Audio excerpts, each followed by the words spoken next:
الدین الخالص. الحمد للہ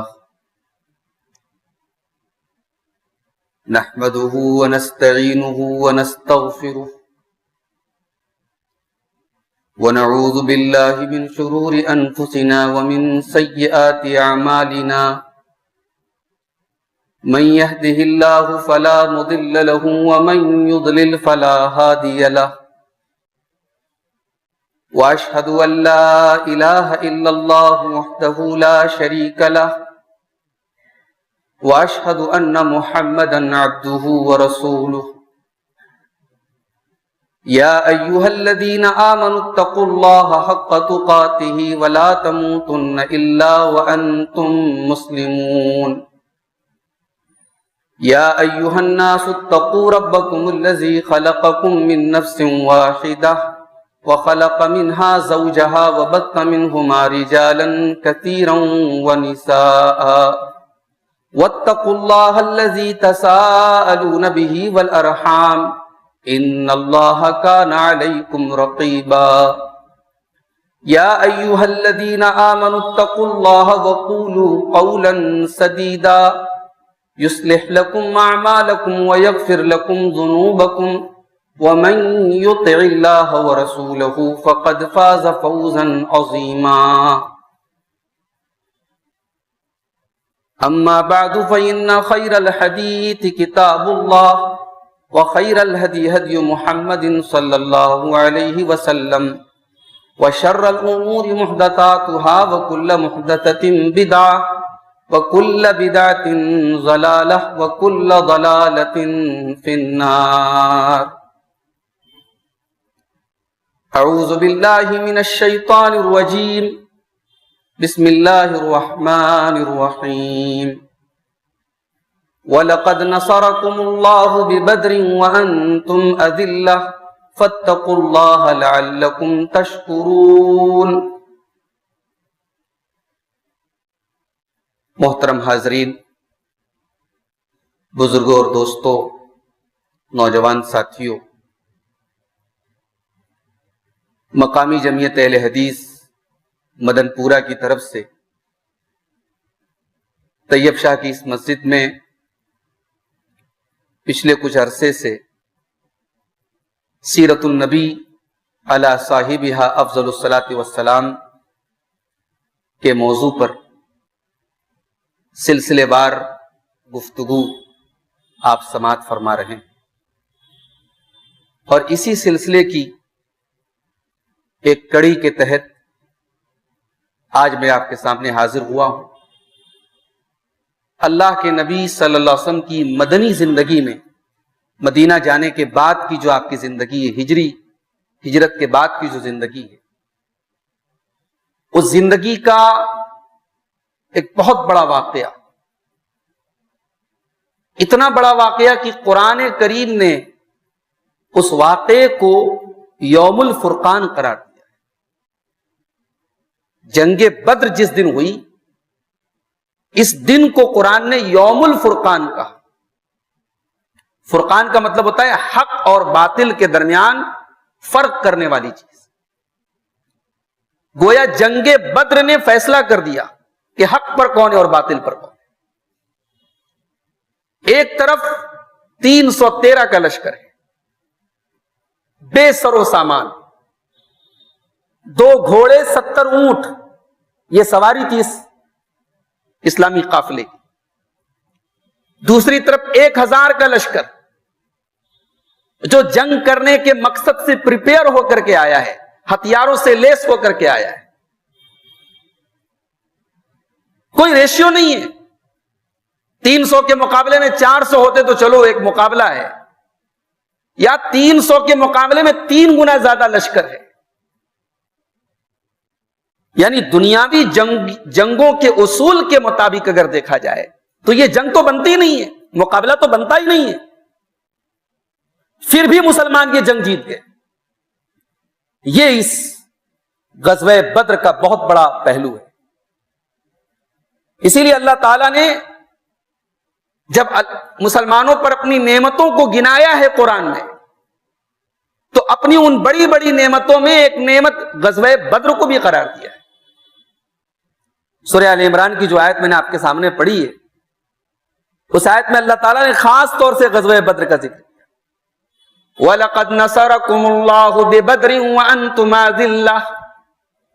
یاد کرو اے مسلمانوں، تم کمزور تھے بدر کے میدان میں، اللہ نے تمہاری مدد کی تھی جب تم انتہائی کمزور تھے، لڑائی کے قابل نہیں تھے، مقابلے کے قابل نہیں تھے، تم سے کہیں زیادہ تعداد میں سامنے والا لشکر تھا، پھر بھی اللہ نے تمہاری مدد کی تھی. اور سورہ انفال میں اللہ تعالیٰ نے اور تفصیل سے سورہ انفال کے 10ویں پارے کے شروع میں غزوہ بدر کا ذکر کیا. 10واں پارہ بالکل کھولیے شروعات میں. وَاعْلَمُوا أَنَّمَا غَنِمْتُم مِّنْ شَيْءٍ فَأَنَّ لِلَّهِ خُمُسَهُ وَلِلرَّسُولِ وَلِذِي الْقُرْبَىٰ وَالْيَتَامَىٰ وَالْمَسَاكِينِ وَابْنِ السَّبِيلِ.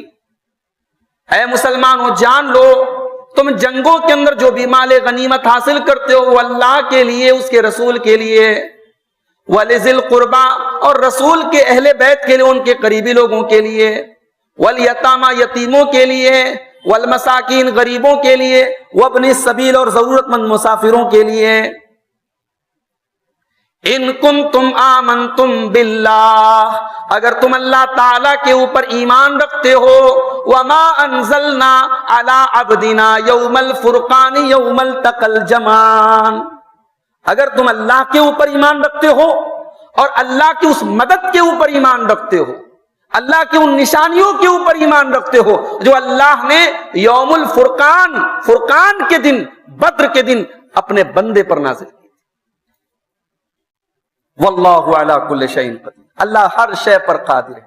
اللہ 313 کو 1000 کے لشکر پر غلبہ عطا کر سکتا ہے، اللہ ہر شے پر قادر ہے. اذ انتم بالعدوۃ الدنیا وهم بالعدوۃ القصوى والركب اسفل منکم. اے مسلمانوں یاد کرو جب تم بدر کے میدان میں مدینہ سے قریبی سائیڈ میں تھے، تمہارا دشمن مدینہ سے دور کی سائیڈ میں تھا. والركب اسفل منکم، اور ابو سفیان کا جو قافلہ تھا مال تجارت کا وہ سمندر کے راستے جا رہا تھا. ولو تواعدتم لاختلفتم فی المیعاد، اگر تم نے پہلے سے آپس میں طے کیا ہوتا تو شاید یہ جنگ نہ ہو پاتی اور تم اختلاف کر جاتے. ولکن لیقضی اللہ امرا کان مفعولا، لیکن اللہ تعالیٰ کو یہ کام کرنا تھا، یہ فیصلہ کرنا تھا، یہ کام ہونا تھا. لیہلک من ہلک عن بینہ ویحیی من حی عن بینہ، تاکہ جو مرے وہ دلیل کو دیکھ کر کے مرے اور جو زندہ ہو وہ دلیل کو دیکھ کر کے زندہ رہے. یہ ہے بدر کی لڑائی کا مقصد. بدر کی لڑائی دلیل تھی ایمان کی، اللہ تعالیٰ کی توحید کی، اللہ کی حقانیت کی، مسلمانوں کے دین کی سچائی کی دلیل تھی. اب بدر کے بعد اگر کوئی اپنے کفر پر ڈٹا ہے اس کا مطلب کہ وہ دلیل کو دیکھ کر کے دلیل کا انکار کر رہا ہے. تو بدر کی جو یہ لڑائی ہے میرے بھائی، میں تو خاص طور سے اپنے نوجوانوں سے کہنا چاہتا ہوں کہ بھائی تھوڑا سا وقت نکالو، اسٹڈی کرو، مطالعہ کرو. آج ہماری قوم کی جو حالت ہے، ہمیں تو خاص طور سے اللہ کے نبی کے غزوات کے بارے میں پڑھنا چاہیے. یہ کوئی معمولی جنگیں نہیں تھیں، یہ اس کائنات کی تاریخ کی سب سے عظیم جنگیں تھیں، جن کے کمانڈر، جن کے قائد اور جن کے لیڈر اللہ کے پیارے حبیب تھے صلی اللہ علیہ وسلم، اور جن جنگوں میں شامل ہونے والے اس روئے زمین پر نبیوں کے بعد سب سے نیک لوگ تھے صحابہ کرام، جو جنگ کے میدان میں جاتے تھے تو یہ سوچ کر کے جاتے تھے کہ ہمیں زندہ نہیں لوٹنا ہے. ابھی میں مثالیں پیش کروں گا غزوہ بدر کی. آپ دیکھیے صحابہ کرام نے کتنے جی جان سے یہ جنگ لڑی. ایک تو ہوتا ہے سامنے لشکر زیادہ ہے تو آدمی کا مورل تو پہلے ڈاؤن ہو جاتا ہے، حوصلہ پہلے ہی پست ہو جاتا ہے. یہاں الٹی بات ہے. بدر کے پہلے اللہ کے نبی نے صحابہ کرام سے جو ڈسکشن کیا تھا، جو مشورہ کیا تھا، وہ بھی دیکھنے کے لائق ہے، پڑھنے کے لائق. تو اللہ کے رسول کی پوری سیرت تو اپنے آپ میں پڑھنے کے لائق ہے، مطالعے کے لائق ہے. اللہ کے رسول کے غزوات الگ سے پڑھنے کے لائق. ان غزوات کے اندر، ان جنگوں کے اندر ہمارے لیے بڑی نصیحت ہے. اپنے نوجوانوں سے کہنا چاہوں گا کہ آپ وقت نکالیے اور سیرت کی کتابوں سے اللہ کے نبی کے غزوات کو پڑھیے. جنگ بدر کیوں ہوئی, کب ہوئی اور کیسے ہوئی, یہ 3 سوال ہیں. بدر اصل میں مکہ اور مدینہ کے درمیان ایک پانی کے چشمے کا یا کنویں کا نام تھا, اور یہ مدینہ سے تقریباً 165 کلومیٹر تھا. اور یہ جو جنگ ہوئی تھی یہ 17 رمضان کو سوموار کے دن ہوئی تھی, سن 2 ہجری. یہ جنگ کیوں ہوئی تھی؟ اصل میں جب مسلمان مدینہ پہنچے تو مکہ کے کفار ابھی بھی چین سے نہیں بیٹھے. ان کے لیے بڑی تکلیف کی بات تھی کہ یہ کمزور لوگ, یہ لوٹے پیٹے لوگ, ان کو ایک سہارا مل گیا, ان کو ایک ڈیفنس مل گیا, ان کو ایک ٹھکانہ مل گیا. اب یہ آرام سے رہ رہے ہیں, تو وہ چین سے نہیں بیٹھے مکہ کے کفار. ہجرت کے بعد بھی مسلمانوں کے خلاف ان کی سازشیں, ان کی کاروائیاں چل رہی تھی, چھٹ پٹ واقعات ہو رہے تھے. اور مدینہ کے اندر جو منافقین کا ایک ٹولہ تھا عبداللہ ابن ابی کا اور اس کے ساتھیوں کا, ان کی طرف سے بھی ان کو سپورٹ مل رہا تھا مکہ کے کافروں کو, کیونکہ عبداللہ ابن ابی جو تھا یہ اس چکر میں تھا کہ مدینہ کا سردار بنے گا. اور اللہ کے نبی صلی اللہ علیہ وسلم جب آئے تو اسے اپنی سرداری اور اپنی کرسی ڈوبتی ہوئی نظر آئی. تو عبداللہ ابن ابی کٹر دشمن بن گیا اللہ کے نبی کا, مگر مصلحتاً اس نے اپنے آپ کو اسلام کا دشمن شو نہیں کیا. اپنے آپ اس نے بظاہر اسلام قبول کر لیا, کلمہ پڑھ لیا, مگر اندر سے وہ اور اس کی پوری ایک جماعت, اس کا پورا ایک گروپ, وہ اندر مسلمانوں کے خلاف کام کر رہا تھا.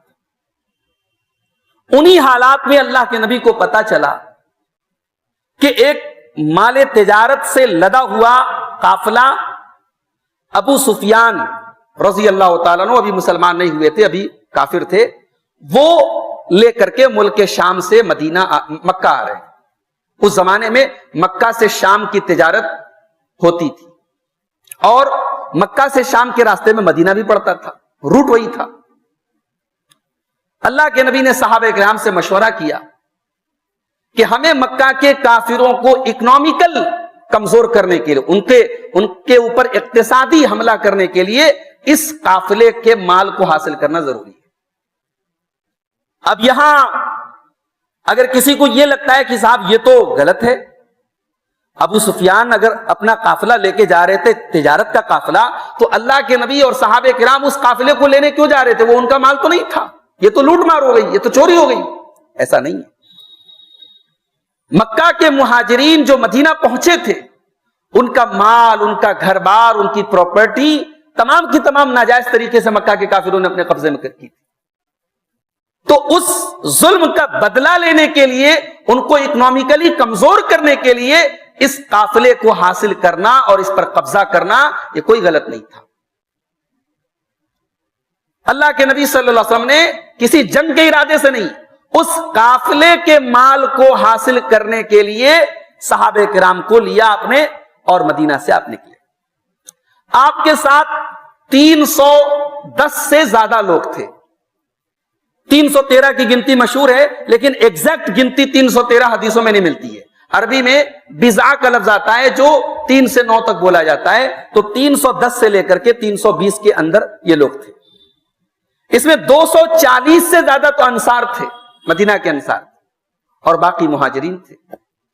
2 گھوڑے تھے اور 70 اونٹ تھے. اب آپ اندازہ لگائیے کہ آدمی 300 پلس ہیں اور سواری صرف 70 ہے, اور 150 کلومیٹر کا سفر بھی کرنا ہے. اب یہ سفر کیسے ہوا ہوگا؟ اللہ, مکہ سے مدینہ سے اللہ کے نبی جب نکلے بدر کے لیے, تو آپ اور آپ کے صحابہ ان 70 اونٹوں کی سواری باری باری کر رہے تھے. ایک اونٹ پر کئی لوگ, 2 لوگ بیٹھے تو 2 لوگ پیدل چل رہے ہیں, پھر وہ لوگ تھک گئے تو جو پیدل چل رہے ہیں وہ سوار ہو گئے, یہاں تک کہ خود اللہ کے نبی صلی اللہ علیہ وسلم. بھئی کمانڈر ہو تو ایسا ہو, لیڈر ہو تو ایسا ہو. لیڈر وہ نہیں ہے کہ قوم پسینے میں رہے اور لیڈر اے سی میں بیٹھے, لیڈر وہ نہیں ہے. اللہ کے نبی خود بھی حضرت علی کے ساتھ اور حضرت ابو لبابہ ابن منذر کے ساتھ آپ باری باری اونٹ پر کچھ دور آپ پیدل چلتے, کچھ دور وہ لوگ, حالانکہ وہ لوگ تیار نہیں تھے. اللہ کے نبی ہم سواری پر بیٹھے اور آپ پیدل چلیں.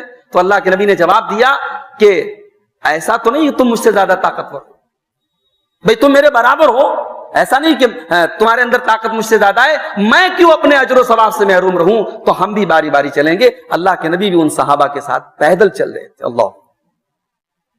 اب جب یہ بدر میں پہنچنے والے تھے تو راستے میں اب یہ پتا چلا, اچھا ادھر ابو سفیان کو پتا لگ گیا کہ مسلمان ہمارے اس قافلے کو حاصل کرنے کے لیے چل چکے ہیں مدینہ سے. ابو سفیان نے فوراً اپنے قاصد کو بھیجا مکہ کہ یہ میرا پورا مال سے بھرا ہوا قافلہ, یہ پورا مال تجارت خطرے میں ہے, مسلمانوں کا حملہ ہونے والا ہے, جلدی سے ہمیں مدد بھیجو. اب مکہ کے مشرکین کو ظاہر تاؤ آیا کہ یہ لوٹے پیٹے لوگ ہمارا قافلہ حاصل کرنے کے لیے نکل چکے ہیں. انہوں نے 1000 کی فوج, مکمل فوج تیار کی, اور اس فوج میں بڑے بڑے جو ان کے لیڈر تھے, امیہ ابن خلف, شیبہ, عتبہ, ولید ابن عتبہ, ابو جہل, یہ سب موجود تھے. اور 1000 کا پورا لشکر تیار ہو کر کے مکہ سے نکل گیا. اللہ کے نبی صلی اللہ علیہ وسلم جب تک بدر پہنچتے, ابو سفیان کا وہ تجارتی قافلہ ساحل سمندر, اچھا ساحل سمندر بدر سے کافی دور تھا, ساحل سمندر کے راستے وہ نکل چکا تھا, یعنی سیف وہ قافلہ بچ کر کے مسلمانوں کے ہاتھ سے نکل چکا تھا. ابو سفیان نے یہ رپورٹ بھی بھجوا دی مکہ کے کافروں کے پاس کہ میرا قافلہ نکل چکا ہے, مجھے خطرہ نہیں ہے مسلمانوں سے, اور مسلمان بدر پہنچ چکے تھے. اب جو کافروں کا لشکر آیا تھا ان میں آپس میں اختلاف ہونے لگا کہ بھی ہمیں کیا کرنا چاہیے, اب ہمارا قافلہ تو بچ گیا, ہمیں ریٹرن لوٹ جانا چاہیے, جنگ کرنی چاہیے. ان میں آپس میں اختلاف ہوا, لیکن ابو جہل جو اس امت کا فرعون کہا جاتا ہے, اس اسلام کی دشمنی میں بڑا ٹاپ کا نام ہے ابو جہل کا نام. اسی لیے علامہ اقبال کہتے ہیں ابو جہل اور ابو لہب یہ 2 ٹاپ کے نام ہیں. علامہ اقبال کہتے ہیں نا کہ ستیزہ کار رہا ہے ازل سے تا امروز, چراغ مصطفی سے شرار بو لہبی. اللہ کے نبی کے چراغ سے ابو لہب کے شرارے کا جو یہ ٹکراؤ ہے, یہ جو کشمکش ہے, یہ ازل سے چلی آ رہی ہے. بھئی آدم علیہ السلام اور ابلیس کے دور سے یہ حق اور باطل کے درمیان جو ٹکراؤ ہے, جو تصادم ہے, وہ چلا آ رہا ہے. تو ابو جہل کی رائے تھی کہ جنگ ہوگی. اب یہ جنگ طے ہو گئی. اب مسلمان یہ ایکسپیکٹ کر کے گھر سے نہیں نکلے تھے کہ ہمیں جنگ کرنا ہے, وہ تو اس قافلے کے لیے نکلے تھے. اب جب جنگ کی بات آئی تو اللہ کے نبی صلی اللہ علیہ وسلم نے ایسا نہیں کہ صحابہ کو جھونک دیا کہ چلو جنگ کرنا ہے. آپ نے صحابہ کی میٹنگ بلائی اور آپ نے صحابہ کے سامنے یہ پورا معاملہ رکھا, اور آپ نے یہ بھی بتا دیا اب اللہ کی بھی منشا یہ کہ جنگ ہونی چاہیے. اب صحابہ کرام میں پہلے مہاجرین میں سے حضرت ابو بکر صدیق کھڑے ہوئے, انہوں نے خطبہ دیا اور لوگوں کو ابھارا جنگ کے اوپر. پھر حضرت عمر کھڑے ہوئے, انہوں نے لوگوں کو ابھارا. پھر حضرت مقداد ابن عمرو کھڑے ہوئے, انہوں نے کہا اے اللہ کے نبی ہم موسیٰ کے ساتھیوں کی طرح نہیں ہیں, ہم آپ سے کہہ دیں اذهب انت وربك فقاتلا انا هاهنا قاعدون, ہم موسیٰ کے ساتھی نہیں ہیں کہ کہہ دیں آپ جائیے, آپ لڑیے, آپ کا رب لڑے, ہم تو بیٹھے رہیں گے. ہم ویسے نہیں ہیں اللہ کے نبی. اے اللہ کے نبی لو سرت بنا الى برق الغماد, اگر آپ مدینہ سے ہمیں یمن کے آخری کونے برق الغماد تک لے کے جائیں گے, لجالتنا معک, ہم آپ کے ساتھ لڑنے کے لیے تیار ہیں. یہ 3 لوگ کھڑے ہوئے, یہ تینوں مہاجرین میں سے تھے. اللہ کے نبی اصل اپنے انصاری صحابہ کی رائے جاننا چاہتے تھے. اصل میں اللہ کے نبی نے انصار سے جو بیعت کی تھی, جو معاہدہ کیا تھا, جو ایگریمنٹ کیا تھا, اس ایگریمنٹ میں یہ کلوز تھا, یہ دفعہ لکھی تھی, یہ دفعہ تحریر ہوئی تھی, طے ہوئی تھی کہ مدینہ کے اندر اگر حملہ کیا کسی نے دشمن نے تو انصاری صحابہ کرام ڈیفنس میں مسلمانوں کا ساتھ دیں گے. اور یہ جنگ تو مدینہ کے باہر ہو رہی تھی, تو اس ایگریمنٹ کے باہر تھا یہ معاملہ. تو اللہ کے نبی جاننا چاہ رہے تھے اپنے انصاری صحابہ کی, اور اس لشکر میں ان کی تعداد زیادہ تھی, 240 پلس تھے انصاری صحابہ. تو جب انصاری صحابہ یہ سمجھ گئے کہ اللہ کے نبی ہماری رائے جاننا چاہتے ہیں, تو انصار میں سے ایک صحابی حضرت سعد بن معاذ رضی اللہ تعالیٰ عنہ کھڑے, اور انہوں نے کھڑے ہو کر کے جو تقریر کی, اللہ اکبر, ہائے ہائے ہائے, وہ تقریر سننے کے لائق ہے, پڑھنے کے لائق. کہا اے اللہ کے نبی آمنا بک وصدقنا بک، ہم آپ کے اوپر ایمان لائے، ہم آپ کی تصدیق کرتے ہیں، آپ کو اللہ کا سچا رسول مانتے ہیں۔ اے اللہ کے نبی جب ہم نے آپ سے ایگریمنٹ کر لیا، ہم نے آپ سے وعدہ کر لیا کہ ہر حال میں آپ کی مدد کریں گے، مدینہ کے اندر بھی آپ کی مدد کریں گے، مدینہ کے باہر بھی اگر جنگ کے حالات آ گئے، اے اللہ کے نبی ہم پیچھے رہنے والوں میں سے نہیں ہیں۔ لو استارست بنا فی ھذا البحر، اے اللہ کے نبی اگر آپ ہمیں سمندر کے اندر لے کر کے چلیں اور سمندر میں آپ داخل ہو جائیں کہ سمندر کے اندر کوئی فوج ہمیں اس سے لڑنا ہے، لخذنا معک، تو ہم آپ کے ساتھ سمندر کے اندر بھی داخل ہونے کے لیے تیار ہیں۔ وما تخلف منا رجل واحد، اے اللہ کے نبی ایک بھی انصار میں سے کوئی ایک آدمی بھی پیچھے نہیں رہے گا۔ انا لصبر فی الحرب لصدق فی اللقاء، اے اللہ کے نبی ہم جنگ کے میدان میں ڈٹے رہنے والے اور دشمن سے مقابلے کے ٹائم ثابت قدم رہنے والے لوگوں میں سے ہیں۔ اے اللہ کے نبی اگر یہ جنگ ہوئی لعل اللہ یریک منا ما تقر به عینک، ہو سکتا ہے کہ اللہ تعالیٰ وہ منظر آپ کو دکھا دے، آپ کی آنکھیں ٹھنڈی ہو جائیں، آپ کے دل کو قرار مل جائے۔ اے اللہ کے نبی ہم مدد کا وعدہ کرتے ہیں، آپ اللہ کا نام لے کر کے نکلیے۔ یہ جب اسپیچ دی حضرت سعد بن معاذ نے، اللہ کے نبی کا چہرہ کھل اٹھا اور آپ مطمئن ہو گئے کہ ہاں اب یہ میرے صحابہ میرے ساتھ ہیں۔ جب آپ بدر پہنچے تو حضرت حباب ابن منذر ایک صحابی تھے، انہوں نے یہ رائے دی کہ اللہ کے نبی پہلا کام یہ کیجئے کہ کنواں کو آپ اپنے قبضے میں کر لیجئے، جو وہاں بدر کا کنواں ہے، اور وہ ہمارے پیچھے ہو، دشمن اس سے دور رہے۔ اچھا حضرت حباب ابن منذر نے جب یہ رائے دی تو رائے دینے کے پہلے انہوں نے ایک بات کہی، وہ بڑی غور کرنے کی بات۔ انہوں نے کہا اے اللہ کے نبی یہ جو آپ نے پڑاؤ ڈالا ہے یہ اللہ کی طرف سے فکس ہے یہ جگہ، یا جنگ کی تدبیر کے اور جنگی اسٹریٹجی کے حساب سے ہم اس کو چینج بھی کر سکتے ہیں؟ اللہ کے رسول نے کہا نہیں چینج بھی کر سکتے ہیں، کوئی فکس نہیں ہے اللہ کی طرف سے۔ تو حضرت حباب بن منذر نے کہا کہ کنواں ہمارے پیچھے رہے گا۔ اب اس کے بعد لوکیشن تیار ہو گئی جنگ کی۔ مسلمان جو تھے یہ پورب سائیڈ میں تھے اور دشمن پچھم سائیڈ میں تھا۔ صبح جب جنگ شروع ہوئی تو دشمنوں کے سامنے سورج تھا، یہ بھی اس اسٹریٹجی کا ایک حصہ تھا کہ سامنے سورج رہے گا تو دشمن کو لڑنے میں ہم سے دقت آئے گی۔ اس حساب سے یہ لوکیشن پوری تیار ہو گئی۔ لڑائی کے پہلے اللہ کے نبی صلی اللہ علیہ وسلم سارے صحابہ کی ذمہ داریوں کو آپ نے سونپ دیا کہ کون فوج میں کہاں رہے گا، کس کی جگہ کہاں ہے، سب کی پوزیشن آپ نے طے کر دی پہلے سے۔ اور وہ رات آپ نے اللہ کی بارگاہ میں رو کر کے اور گڑ گڑا کر کے اور دعاؤں میں گزاری ہے۔ جنگ کے پہلے صحابہ کرام نے ایک مشورہ دیا کہ اللہ کے نبی آپ کے ڈیفنس کے لیے ہم چاہتے ہیں کہ جو ہمارا لشکر ہوگا، لشکر کے پیچھے ایک اونچا سا چھپر ہم بنائیں گے اور اس چھپر کے اندر آپ رہ کر کے آپ ہمیں کنٹرول کریں گے، اور آپ کے اس چھپر کے آس پاس بھی صحابہ کرام کی ٹیم رہے گی جو آپ کو سیکیورٹی دے گی۔ اس میں ایک نقطہ اور ایک سبق بھی ہے کہ جو کمانڈر ہو فوج کا، جو پوری فوج کو کنٹرول کر رہا ہوں، اس کو ایکسٹرا سیکیورٹی ملنی چاہیے، اس کو جو ہے پلس سیکیورٹی ملنی چاہیے تاکہ مخالف جو ہے دشمن وہ آسانی سے اس پر حملہ نہ کر سکے۔ اللہ کے نبی کی سیکیورٹی کے لیے الگ سے وہ ایک ٹینٹ بنایا گیا، ایک خیمہ بنایا گیا اور اس میں اللہ کے نبی کو رکھا گیا۔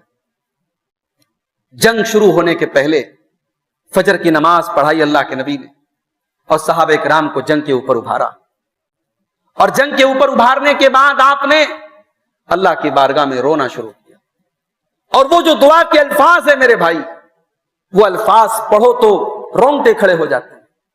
اللہم انجز لی ما وعدتنی، اے اللہ جو وعدہ تو نے مجھ سے کیا اس وعدے کو پورا فرما۔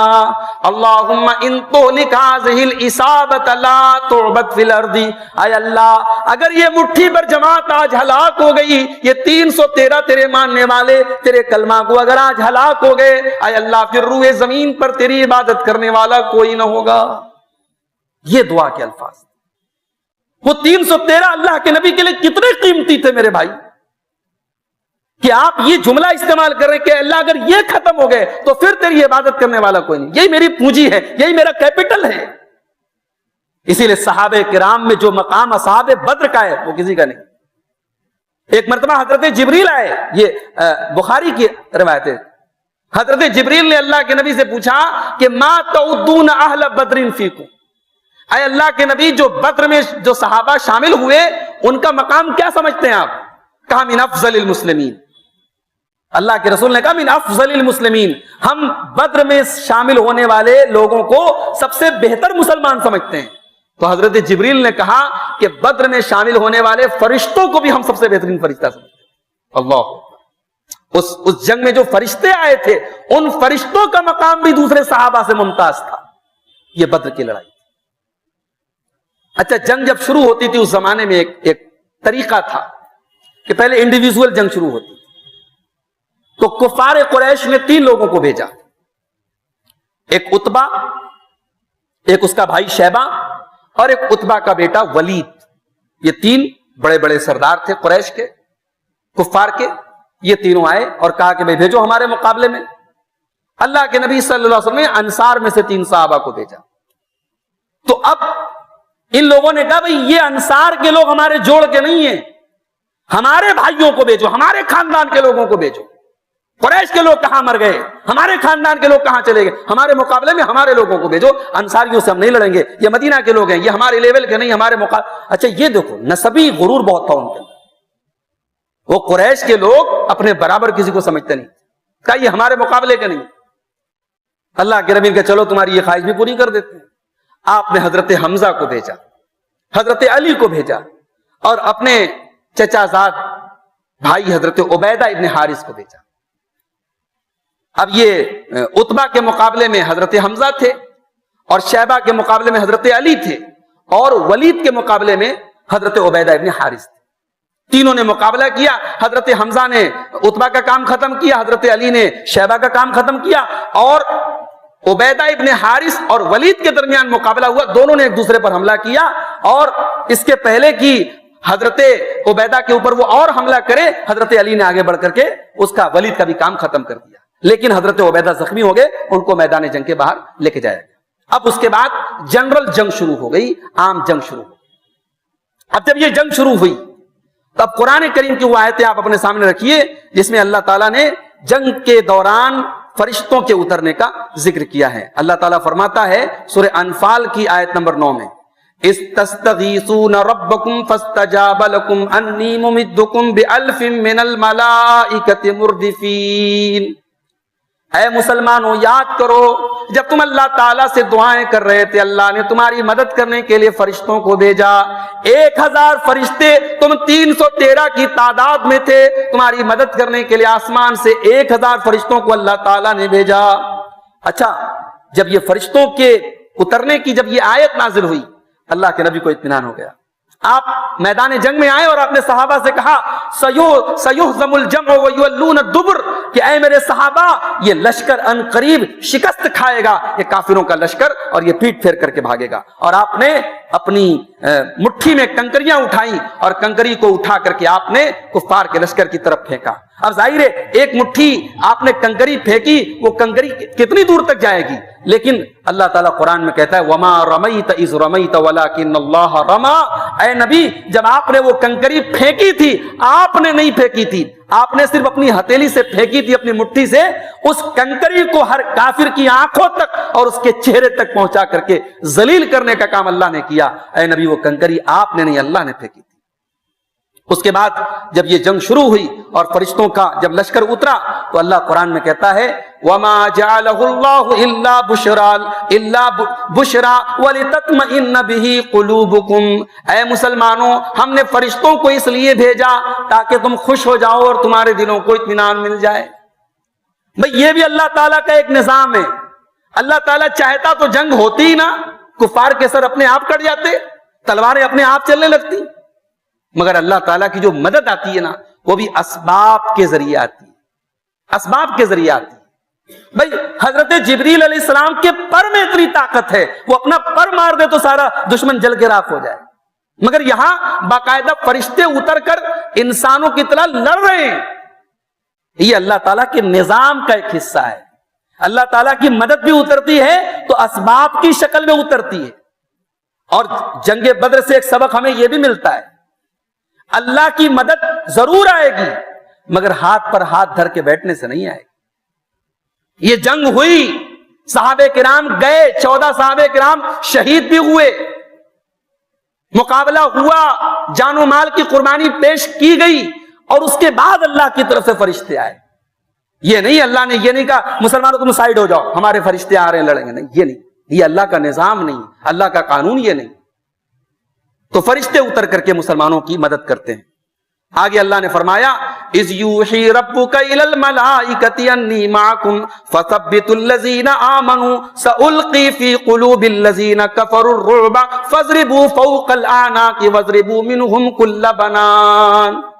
فرشتوں کو اللہ نے حکم دیا, مارو ان کافروں کی, ان کی گردنیں مارو, ان کے جوڑوں پر حملہ کرو, اور مسلمانوں کے دلوں میں اطمینان پیدا کرو, اور ان کفار کے دلوں میں روب و دبدبہ ڈال دو, دشمن کا ڈر ڈال دو. یہ بھی بہت بڑی بات.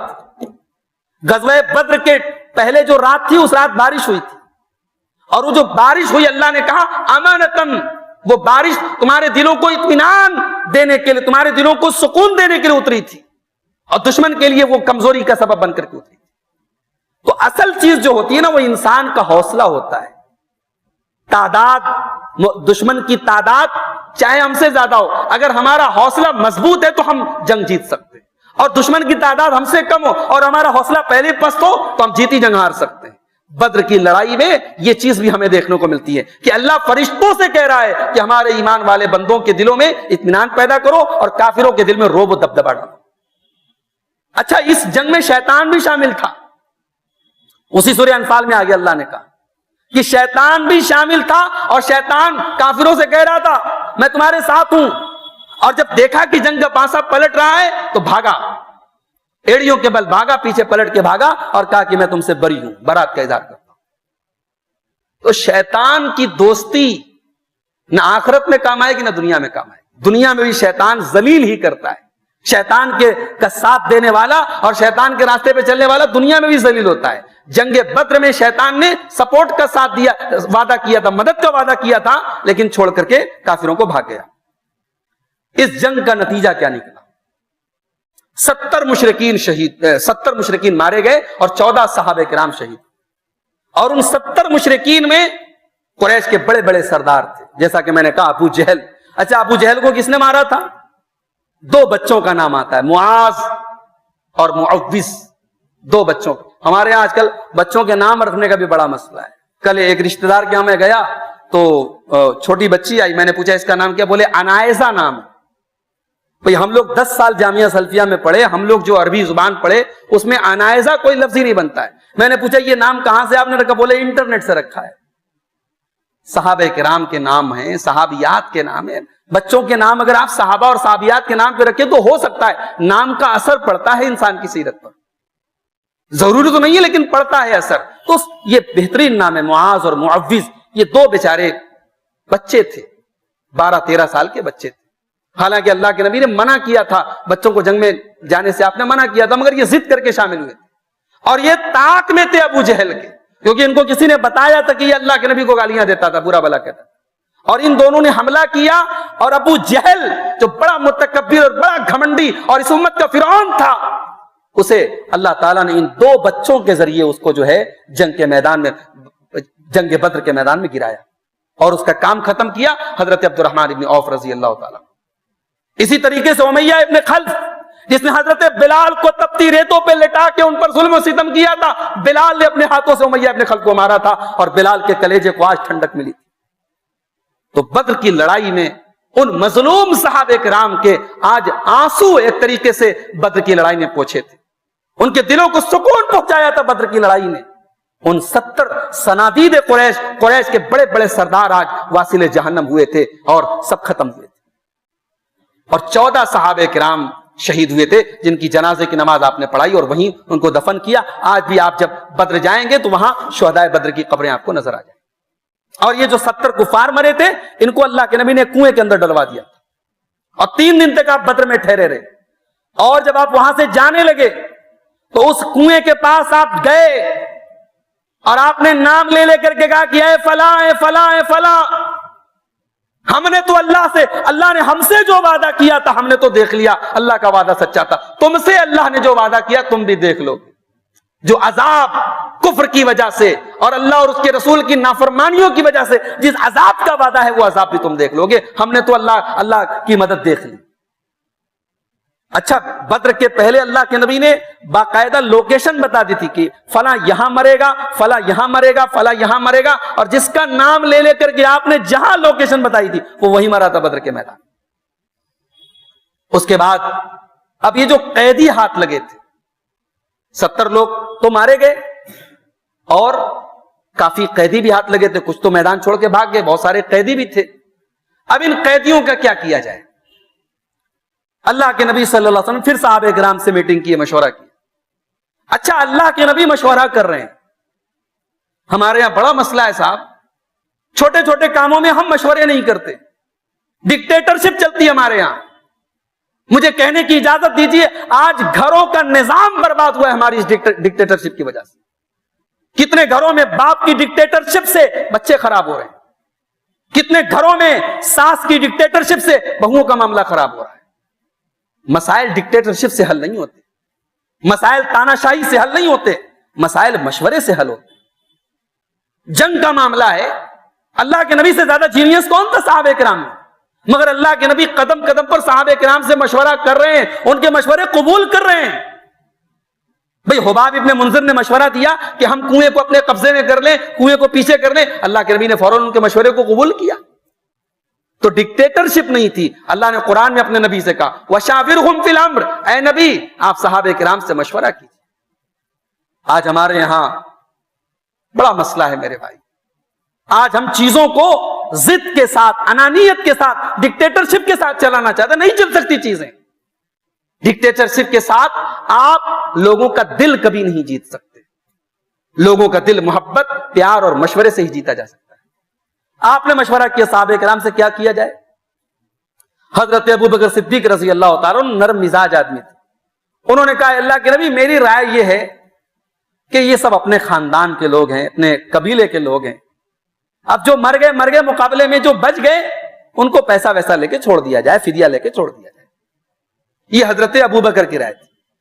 حضرت عمر کی رائے اس سے بالکل الٹ تھی، انہوں نے کہا نہیں ہے اللہ کے نبی آپ یہ مت بھولیے یہ صنادید قریش ہیں، یہ لیڈرز آف کفار ہیں، انہوں نے ہمیں ہمارے گھروں سے نکالا ہے اور آج بھی یہ ہمارے کٹر دشمن ہیں، ان کو چھوڑیں گے ہم تو یہ کل پھر ہمارے لیے خطرہ بنیں گے، لہٰذا میرا مشورہ تو یہ ہے کہ ان کو قتل کر دیا جائے، ان کو ختم کر دیا جائے، ان کو چھوڑیں گے ہمارے لیے رزق باقی رہے گا، ہمارے لیے خطرہ باقی رہے گا۔ اللہ کے نبی صلی اللہ علیہ وسلم نے حضرت ابو بکر صدیق کی رائے کو پسند کیا اور ان قیدیوں کو فدیہ لے کر کے، عوض لے کر کے چھوڑ دیا۔ لیکن اللہ تبارک و تعالیٰ نے حضرت عمر کی رائے کی تائید میں قرآن کی آیت نازل کی، ما کان لنبی ان یکون لہ الاسریٰ، کہ نبی کے لیے جائز نہیں ہے کہ ان کے پاس ما کان لنبی ان یکون لہ اسریٰ حتی یسکن فی الارض تریدون عرض الدنیا واللہ یرید الاخرہ، کہ اے مسلمانوں، اے میرے نبی، ان قیدیوں کو چھوڑنے کا حق آپ کو نہیں تھا، آپ لوگ دنیا کے مال کو طلب کر رہے تھے، اور اللہ تبارک و تعالیٰ آخرت کو چاہتا ہے۔ جب تک زمین میں کفر کی طاقت کو ختم نہ کر دیا جائے قیدیوں کو چھوڑنے کا کوئی تک نہیں بنتا۔ اچھا، ان قیدیوں سے جو فدیہ لیا گیا وہ بھی ان کی حیثیت کے حساب سے لیا گیا، کسی سے زیادہ لیا گیا، کسی سے کم لیا گیا، کوئی دینے کے لائق نہیں ہے تو اس کو اس شرط پر چھوڑا گیا کہ تم انصار کے بچوں کو لکھنا سکھاؤ، مدینہ کے جو انصار کے بچے ہیں ان کو لکھنا، ان کو رائٹنگ سکھاؤ گے، وہاں لکھنے پڑھنے کا ماحول کم تھا، کہ ان کو لکھنا سکھاؤ تو تم کو چھوڑ دیا جائے۔ حضرت عباس اللہ کے نبی کے چچا تھے، بعد انصاری صحابہ کرام نے کہا کہ آپ کے چچا ہیں، ان کو بغیر پیسہ لے لیے چھوڑ دیا جائے، اللہ کے نبی کا نہیں، یہ ناانصافی ہم نہیں کر سکتے، عدل ہوگا، جو سب سے فدیہ لیا جائے گا ان سے بھی لیا جائے گا۔ تو اس طریقے سے قیدیوں کا معاملہ ہوتا ہے۔ اچھا، اس کے بعد مال غنیمت کا مسئلہ آیا، جو دشمن سے مال حاصل ہوا تھا اس مال کا کیا کیا جائے؟ اب صحابہ کرام کے 3 گروپ تھے، کچھ وہ لوگ تھے جو جنگ کے بعد مال غنیمت کو اکٹھا کر رہے تھے، کچھ وہ لوگ تھے جو اللہ کے نبی کے ڈیفنس میں کھڑے تھے، اور کچھ وہ لوگ تھے جو دشمن کا پیچھا کر رہے تھے۔ اور ہر گروپ کا دعویٰ تھا کہ مال غنیمت ہمارا ہے. اللہ کے نبی کا دفاع کرنے والے کہہ رہے تھے صاحب ہم تو قافلے کے جو کمانڈر ہیں جو لیڈر ہیں ان کا دفاع کر رہے تھے, اس مال پر تو ہمارا حق ہے. اور جو دشمن کا پیچھا کرنے گئے تھے انہوں نے کہا ہم تو دشمن کو کھدیڑنے گئے تھے, ہمارا حق ہے. اور جو مال غنیمت کو جن لوگوں نے اکٹھا کیا انہوں نے کہا ہمارا حق ہے. تو یہ جب آپس میں اختلاف ہونے لگا تو اللہ تعالیٰ نے سورہ انفال کی پہلی آیت نازل کی, یسألونک عن الانفال, اے نبی لوگ آپ سے سوال کرتے ہیں مال غنیمت کے بارے میں. قل الانفال للہ والرسول, آپ کہہ دیجئے کہ وہ مال غنیمت اللہ کے اور اس کے رسول کے حکم کے حساب سے بٹے گا. فاتقوا اللہ, تو تم اللہ سے ڈرتے رہو. واصلحوا ذات بینکم, اور آپس میں صلح صفائی کے ساتھ رہا کرو. واطیعوا اللہ ورسولہ, اور اللہ اور اس کے رسول کی اطاعت کرتے رہو. ان کنتم مؤمنین, اگر تم اللہ کے اوپر ایمان رکھتے ہو. اللہ کے نبی نے وہ سارا مال غنیمت اس میں 1/5 کو چھوڑ کر کے جو بیت المال میں چلا گیا, باقی جو 4 حصے تھے وہ آپ نے تمام صحابہ جو جنگ بدر میں شامل تھے ان کے درمیان اکول برابر آپ نے تقسیم کر دیا. اس میں 9 صحابہ کرام ایسے تھے جو بدر کی لڑائی میں شامل نہیں ہوئے تھے, مگر اللہ کے نبی نے ان کو کسی خاص ذمہ داری کوئی سونپی تھی اس لیے وہ شامل نہیں ہوئے تھے. تو اللہ کے نبی نے ان کا بھی حصہ اس مال غنیمت میں لگایا, اور انہی میں سے حضرت عثمان غنی رضی اللہ تعالیٰ عنہ بھی تھے جو اس جنگ میں شامل نہیں ہوئے تھے, اور اس کے باوجود اللہ کے نبی نے ان کا حصہ اس میں لگایا تھا. غزوہ بدر سے کیا نصیحتیں ہمیں ملتی ہیں؟ آئیے اس جنگ سے حاصل ہونے والی کچھ نصیحتوں کو اپنے سامنے ہم رکھتے ہیں. سب سے پہلی نصیحت بدر کی لڑائی میں ہم کو یہ حاصل ہوئی کہ ایک مسلمان کے لیے اس کے دین اور ایمان اور عقیدے سے بڑھ کے کچھ بھی نہیں. مدینہ کے انصار نے اللہ کے نبی سے ایگریمنٹ کیا تھا کہ ہم مدینہ کے اندر آپ کی مدد کریں گے, مگر یہاں جب موقع پڑا انہوں نے کھل کر کے کہا کہ اللہ کے نبی ہم آپ کے لیے سمندر میں بھی چلنے کو تیار ہیں.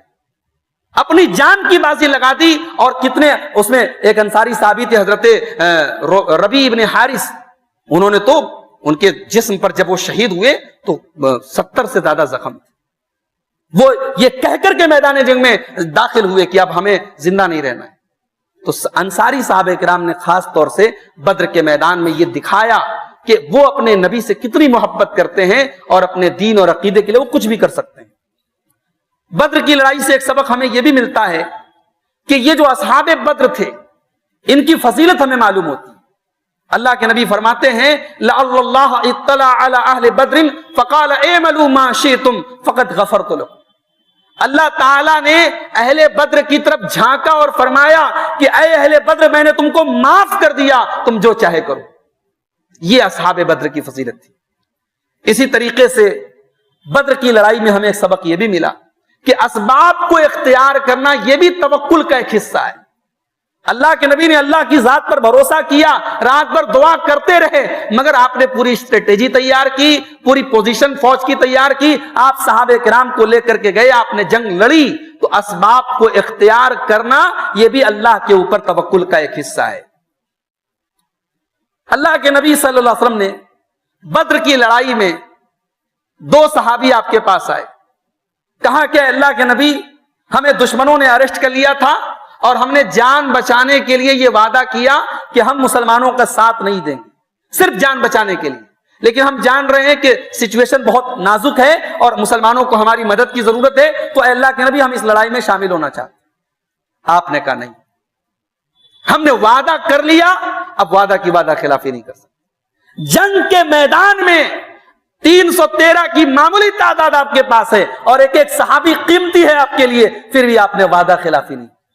یہ جو دنیا والوں نے ایک اصول بنایا ہے, everything is fair in love and war, پیار اور جنگ میں سب جائز ہے, یہ دنیا کا مہا گھٹیا اصول ہے, مہا بکواس اصول ہے. اسلام اس اصول کے بالکل خلاف, نہ پیار میں سب جائز ہے نہ جنگ میں سب جائز. جنگ کے میدان میں اللہ کے نبی نے وعدہ خلافی کرنے کو جائز قرار نہیں دیا. اور اسی طریقے سے بدر کی لڑائی میں نے جیسا کہ بتایا کہ جب صحابہ کرام کے ساتھ اللہ کے نبی نکلے تو ایک اونٹ کے اوپر کئی لوگ باری باری سفر کرتے تھے, اور خود اللہ کے نبی نے بھی ایسا کیا. اور آپ نے حضرت علی سے اور حضرت ابو لبابہ سے کہا ما انتما باقوا منی, تم مجھ سے زیادہ طاقتور نہیں ہو, ولا انا باغنا عن الاجر منکما, اور ایسا نہیں کہ تم کو ثواب کی ضرورت ہے, مجھے ثواب کی ضرورت نہیں, مجھے بھی ثواب کی ضرورت ہے. تو قائد ایسا ہونا چاہیے, لیڈر ایسا ہونا چاہیے جو اپنی عوام کے ساتھ, اپنی پبلک کے ساتھ سکھ میں بھی کھڑا رہے اور دکھ میں بھی کھڑا رہے. مشورے کی اہمیت معلوم ہوئی غزوہ بدر سے کہ مشورہ لینا چاہیے اور اچھا مشورہ ہو تو قبول کر لینا چاہیے. اللہ کے نبی نے ضرورت پڑی تو اپنی بیویوں کا مشورہ لیا ہے. صلح حدیبیہ کے موقع پر آپ نے حضرت ام سلمہ کا مشورہ, جب آپ کو بڑی ٹینشن میں انہوں نے دیکھا تو کہا کہ اللہ کے نبی کیا بات ہے, کیوں ٹینشن میں؟ کہا کہ میرے صحابہ میری بات نہیں مان رہے, میں کہہ رہا ہوں اپنے بال مڑوا دو اور اپنے جانوروں کی قربانی کر دو, کوئی تیار نہیں ہے. تو حضرت ام سلمہ نے رائے دی کہ آپ اٹھیے اور آپ اپنے بالوں کو مڑوائیے اور آپ اپنے جانور کی قربانی کیجئے, صحابہ کرام ضرور آپ کی پیروی کریں گے. تو آپ نے حضرت ام سلمہ کے اس مشورے کو قبول کیا. تو یہ بہت بڑا سبق ہے غزوہ بدر کا کہ ہمیں مشورے کو لینا چاہیے اور مشورہ قبول کرنا چاہیے.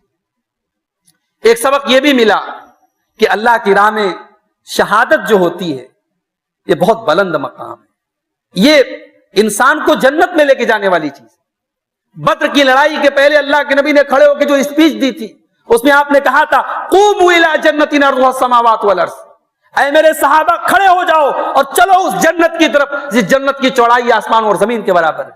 تو ایک نوجوان صحابی حضرت ان کا نام تھا حضرت عمیر ابن حمام, وہ کھڑے ہوئے اور انہوں نے کہا کہ اللہ کے نبی کیا واقعی میں جنت, ہم اللہ کی راہ میں اگر لڑیں گے اور شہید ہو جائیں گے تو ہم ڈائریکٹ جنت میں جائیں گے؟ آپ نے کہا ہاں جنت میں جاؤ گے. وہ اپنی ان کے ہاتھوں میں کچھ کھجوریں تھی وہ کھا رہے تھے, انہوں نے وہ کھجوریں زمین پر پھینک دی اور میدان جنگ میں کود پڑے اور اللہ کی راہ میں شہید ہو گئے. تو بدر کی لڑائی میں ان شہداء کی قربانیاں بھی ہمیں یاد رکھنی چاہیے, اور یہ شہداء جو شہید ہوئے اس 14 کے قریب صحابہ کرام, ان کی قربانیوں کی وجہ سے بھی اس جنگ میں اللہ تعالیٰ نے مدد کی. اور ایک چیز یہ بھی ہم دیکھتے ہیں کہ جنگ کے پہلے اللہ کے نبی نے جو پوزیشن اپنی بنائی, آپ نے اپنے آپ کو پورب سائڈ میں رکھا تاکہ دشمن کو لا محالہ پچھم میں رہنا پڑے. ایسا کیوں کیا آپ نے؟ یہ بھی جنگ کی اسٹریٹجی کا ایک حصہ تھا. تو قدرتی وسائل کو اپنے فیور میں استعمال کیا جا سکتا ہے جنگ کے میدان میں, یہ بھی اس سے ثابت ہوتا ہے. اسی طریقے سے عدل کا معاملہ ہم دیکھتے ہیں. جب اللہ کے نبی بدر کی لڑائی میں صفیں لگا رہے تھے, ایک صحابی تھے حضرت سواد ابن غزیہ رضی اللہ تعالی, تو آپ اپنے چھڑی سے یا نیزے سے آپ صفوں کو لگا رہے تھے, تو وہ چھڑی جو تھی آپ کی وہ حضرت سواد ابن غزیہ کے پیٹ میں ہلکی سی ٹچ کر گئی اور ان کو ہلکی سی چوٹ لگی. تو حضرت سواد نے کہا کہ اللہ کے نبی آپ نے لقد اوجعتنی, آپ نے مجھے تکلیف پہنچائی, میں آپ سے قصاص لینا چاہتا ہوں. ابھی چند لمحوں کے بعد جنگ ہونے والی ہے اور اللہ کے نبی کا ایک صحابی اپنے کمانڈر سے کہہ رہا ہے آپ نے مجھے تکلیف پہنچائی, مجھے آپ سے قصاص لینا ہے, بدلہ لینا ہے. اللہ کے نبی نے کرتا اٹھایا, اپنا پیٹ کھول دیا, کہا لے لو بھائی بدلہ لے لو, مجھ سے قصاص لے لو. حضرت سواد نے چمٹ گئے آپ سے اور آپ کے پیٹ کو انہوں نے چوم لیا اور کہا اللہ کے نبی بس یہی مقصد تھا, جنگ کے پہلے آپ کے بدن سے ٹچ ہونا چاہتا تھا تاکہ جب اللہ کے یہاں جاؤں تو یہ آخری ملاقات آپ کے ساتھ ہو کہ میرا بدن آپ کے بدن سے مس ہو رہا ہے. یہ صحابہ کی محبت دیکھیے اللہ کے نبی سے, اور اللہ کے نبی کا عدل و انصاف دیکھیے میرے پیارے ساتھی. اسی طریقے سے بدر کی لڑائی سے ایک سبق یہ بھی ملتا ہے کہ اسلامی سوسائٹی کے لیے ایجوکیشن کتنی امپورٹنٹ ہے. بدر میں گرفتار ہونے والے ان قیدیوں سے جن کے پاس پیسہ نہیں تھا, مال نہیں تھا, ان کو اللہ کے نبی نے مدینہ کے انصار کے بچوں کو لکھنا سکھانے کی شرط پر چھوڑا. اس سے امپورٹنس لکھنے پڑھنے کی اور ایجوکیشن کی امپورٹنس ثابت ہوتی ہے. آج بڑے افسوس کے ساتھ کہنا پڑتا ہے کہ آج ہماری قوم کے اندر تعلیم کی بے حد کمی ہے. اچھے انسٹیٹیوشن آپ کو غیر مسلموں کے ادارے میں علاقوں میں ملیں گے. مسلمان لڑکے اور لڑکیاں کوچنگ کرنے کہاں جا رہے ہیں؟ کفار اور مشرکین کے علاقے میں جا رہے ہیں.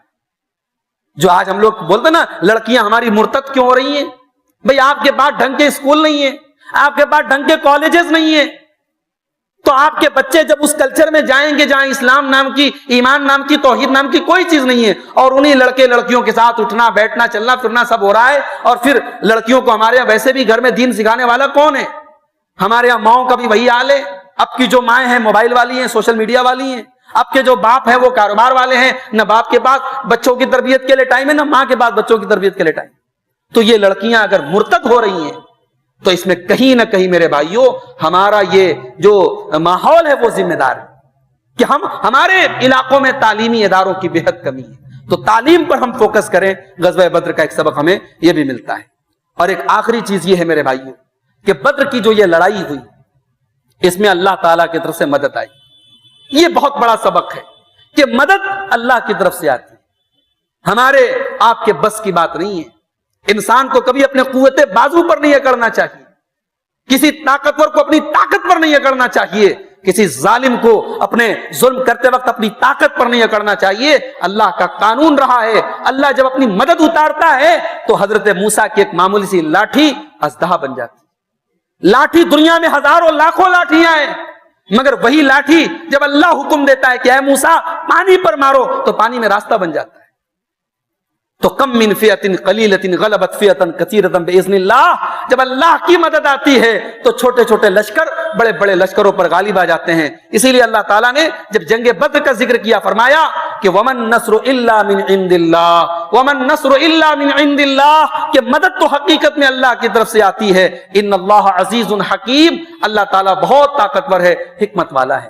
تو یہ جنگ بدر کے چند واقعات تھے اور اس سے متعلق چند نصیحتیں آپ کے سامنے رکھی گئیں. میں امید کرتا ہوں کہ ہم اس جنگ سے جو نصیحتیں ہمیں ملتی ہیں ہم ان پر انشاءاللہ عمل کریں گے اور ہم اللہ کے رسول کی سیرت کو اپنانے کی کوشش کریں گے. اور اپنے بھائیوں سے پھر ایک بار کہتا ہوں کہ اللہ کے نبی کی سیرت کو اپنے مطالعے میں رکھیں. اللہ کے نبی صلی اللہ علیہ وسلم کی زندگی پر کوئی ایک کتاب بھی آپ لے لیں جو آسان ہو, جو عام فہم ہو, آپ وہ کتاب اپنے مطالعے میں رکھیں اور ضرور زندگی میں ایک بار کم سے کم اللہ کے رسول کی پوری سیرت کو آپ پڑھیں. اور یہ بڑا اچھا موقع ہے جو آپ کو اس دروس کے اس سلسلے کے ذریعے آپ کو نصیب ہو رہا ہے کہ علماء کرام کے بیانات کے ذریعے سلسلے وار آپ کو اللہ کے نبی کی پوری زندگی آپ کے سامنے مختصر ہی صحیح پیش کی جائے گی. دعا کیجئے رب العالمین ہمیں اللہ کے نبی سے سچی محبت کرنے کی توفیق عطا فرمائے. رب العالمین اس دعوتی کوشش کو جو جمعیت اہل حدیث کی طرف سے منعقد ہوئی ہے, اللہ اس کوشش کو قبول فرمائے. جن علماء کے اب تک بیانات ہوئے ہیں یا آگے ہوں گے, اللہ تعالی ہم سب کو ان بیانات کو سننے کی اور ان پر عمل کرنے کی توفیق عطا فرمائے. آمین. اقول قولی ھذا واستغفر اللہ لی ولکم ولسائر المسلمین. والسلام علیکم ورحمۃ اللہ وبرکاتہ.